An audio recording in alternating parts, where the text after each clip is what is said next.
ভোর 7টার সময় বেরোনোর কথা ছিল, বাট ড্রাইভাররা যেহেতু ঘুমিয়ে পড়েছিল তার জন্য ওদেরকে তো ওঠানো যাবে না, তাই আমাদের বেরোতে বেরোতে প্রায় 9টা বেজে যায়। তো অনেকটা রাস্তা চলে আসার পর আমরা আবার কৃষ্ণনগর ধাবায় একটু দাঁড়িয়েছিলাম খাবার জন্য। যাই হোক, ভীষণ টায়ার্ড। বাড়ি পৌঁছে এসে আমি আগে ফ্রেশ হয়ে শুয়ে পড়েছিলাম, কারণ শরীর আর দিচ্ছিল না। কিন্তু কিছু করার নেই, আবার উঠতে হলো, কারণ দাদারা চলে এসেছিল। তো তাড়াতাড়ি করে সবকিছু গোছগাছ করে দেখতেই পাচ্ছ, দাদা আর আমার বৌদি একবারে মাছটা ধরতে পারেনি। ও ধরার চেষ্টা করেছিল, কিন্তু সত্যি সবাই পারে না, ভয় পায়। আমি নিজে জানি মাছ আমি নিজে সামনে দেখতেই পারি না কাঁচা অবস্থায়, তো ওটাকে ধরাটা খুব ডিফিকাল্ট। যাই হোক, বৌদি ঘরে এলো আর আস্তে আস্তে সবাই আশীর্বাদ করছে। আশীর্বাদ পর্ব চললো বেশ অনেকক্ষণ। প্রত্যেকের আশীর্বাদের ভিডিও তো দেওয়া এখানে পসিবল নয়, যতটুকুনি পেরেছি দিয়েছি। তো তারপর স্টার্ট হলো আস্তে আস্তে আমাদের খেলা পর্ব। খেলা পর্ব বলতে জানি না এটা সবার রিচুয়ালে থাকে কিনা, কারণ বৌদিদের বাড়িতে এই রিচুয়ালসটা আমি যতদূর জানি হয়নি। আর আমাদের বাড়িতে এসে ওরা খেলাগুলো খেলেছিল, যেরকম এই যে বৌদির মুকুট থেকে আর দাদার টোপরের মুকুট থেকে কিছুটা অংশ নিয়ে জলের মধ্যে ঘোরানো। তো এখানে দেখতেই পাবে বা দেখতে পাচ্ছ যে মানে ওরা কেউই আলাদা ঘুরছে না, মানে এটা বলে যে আইদার বউ বরের পেছনে ঘোরে বা বর বউয়ের পেছনে ঘোরে, বাট এক্ষেত্রে দুজনই একসাথে 3বার ঘোরানো হয়েছিল, দুজনই একসাথেই ঘুরেছে, আলাদা ঘোরেনি। যাই হোক, কারোর পিছু পিছু কেউ ঘোরেনি, সবাই একসাথে ঘুরেছে। আর আংটির ক্ষেত্রে ওরা 3বারের বাড়ি, মানে 3বারই বৌদি একবার পেরেছিল, আর লাস্ট 2বার দাদাই আংটিটা খুঁজে পেয়েছিল। তো লাস্ট অব্দি দাদা ওকে আংটিটা আবার ফের পরিয়ে দিল। যাই হোক, এরপরে হচ্ছে কড়ি খেলা। কড়ি খেলার এখানে মানে চাল কড়ি খেলার যে নিয়মটা রয়েছে, সেখানে গিয়ে আমার বৌদি খুব ভালো একটা কাজ করেছিল, কারণ প্রথমে দাদা ওকে অনেকটা হ্যাপা করিয়েছিল। দেখতেই পাচ্ছ কতটা চাল ছড়িয়ে দিয়েছিল, মানে দূর দূরে অনেকটা চাল ছড়িয়ে দিয়েছিল। আর যেহেতু এক্সটেনশন করা, এখন মানে এক্সটেনশন করা থাকলে খুব প্রবলেম হয়, চাল মাদুর থেকে দেখতেই পাচ্ছ যে বৌদি কত, তো তার জন্য চালটাকে ছড়িয়ে দিয়েছে যাতে ওর গোছাতে অনেকটা সময় লাগে, কারণ ও খুশিও নিয়েছে, সেটা অনেকটা দেখতেই পাবে তোমরা। যাই হোক, যে ও কতটা দাদাকে, এটা একটা মজার সেকশন, মানে এই খেলাগুলো ভীষণ মজার, ভালো লাগে দেখতে, বা যারা করে সেটাও খুব আনন্দের।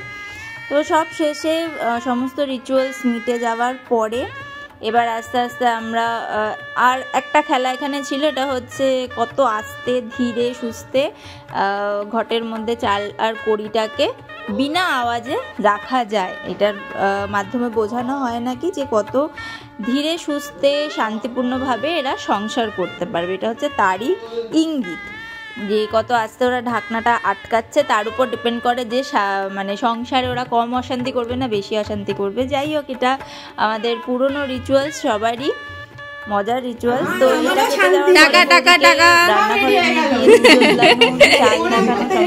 কমপ্লিটের পর স্টার্ট হলো আমাদের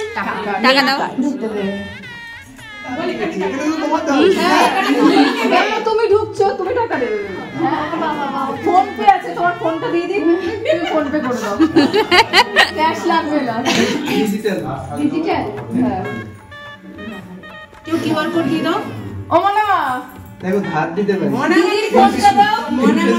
মনামার কাছে ফোন, মনামার কাছে ক্যাশ রাখা আছে না, ফোনটা হ্যাঁ এই যে হ্যাঁ, ও বাবা মাইরা এগিয়ে দিয়েছে। একটাই অপশন আছে, তুমি দাম নাও।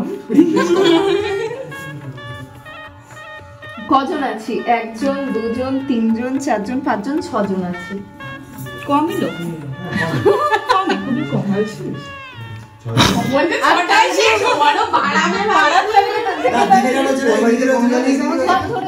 না না না, এখনই যা হওয়ার এখনই। অন্য কোনো ঘরে ঢুকো না, এই তো রান্নাঘর আছে,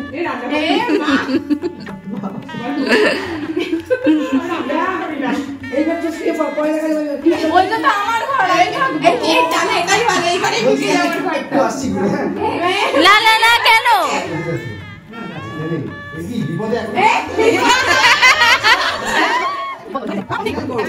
তোমাদের ভিতরে দাদাই দিয়ে এসছে, তখন ডিমান্ডটা পরিষ্কারই তো হলো না। হ্যাঁ, কত চাইছিস, ওরা বল কত চাইছিস, তবে না একটা বিল একদম করে সেটা ক্লিয়ার করবে। 20,000 টাকা বাড়াবাড়ি হয়ে গেল। 12 6 জনের 12 ওই 15,1 টাকা বলেছে। হবে না, তুমিও বেরিয়ে যাও। আমার দোকান নেই, আমি তো চেঞ্জ করছি। এবার ছেড়ে দে বাবা। বাঁচিয়ে দে তুই তো ওরে ওকে বাঁচাও খুব বাঁচিয়ে একটা জায়গা আরে তুমি নিয়ে চলে আমাদের কাছে হিসাব করে দিও। ওকে একটা বাঁচিয়ে তুই একটা রক্ষা করে ওকে ওকে ঢুকে দে ঠিক আছে আমি করে দাও। দাও দিচ্ছি। আরে বলো বলো কত ফাইনাল বল। তোমরা বলো কত পারবে। তোমরা বলো কত পারবে। চারে করে দে। Bat negotiator. 4 দরকার নেই, 42 করে দাও, তাহলে ওই 8 একটা রাউন্ড ফিগার হবে, রাউন্ড ফিগার মানে 7 করে, নালে তোমার ভাগ্যটা। শেষ অবধি 4200-তে রফা দফা হলো। আমরা ওখানে 6 জন ছিলাম, যাই হোক ওটা ডিভাইড করে নিজেদের মধ্যে নেওয়া হলো। বৌদিভাইকে মানে লাস্ট অবধি ঘরে ঢোকানো হলো, ওর ঘরে। দাদা একদম মানে ফার্স্টে বৌদিভাই অনলাইন করবে বলছিল, কিন্তু তারপর বললো যে না তোরা ক্যাশে নিয়ে নে, অনলাইন নিলে প্রবলেম হবে। যাই হোক শেষ অবধি টাকাটা আমাদের হাতে এসে পৌঁছালো, আর আমরা লাস্ট অবধি চলে আসো সত্যি। আর 20,000-এর কথাটা জাস্ট এটা ইয়ার্কির ছলে, কারণ ইয়ার্কির ছলে তো পুরি কেন 50ও বলা যায়, বলেই দেখি না, তার জন্যই আমরা সবাই বলেছিলাম। যাই হোক এটাও একটা মজার রিচুয়ালস চলে গেল। তো বৌদি আর দাদা ঘরে ঢুকে গেল, এবার হচ্ছে ওদের কাল রাত্রি স্টার্ট। চলো নেক্সট ব্লগে তোমাদের সাথে দেখা হবে।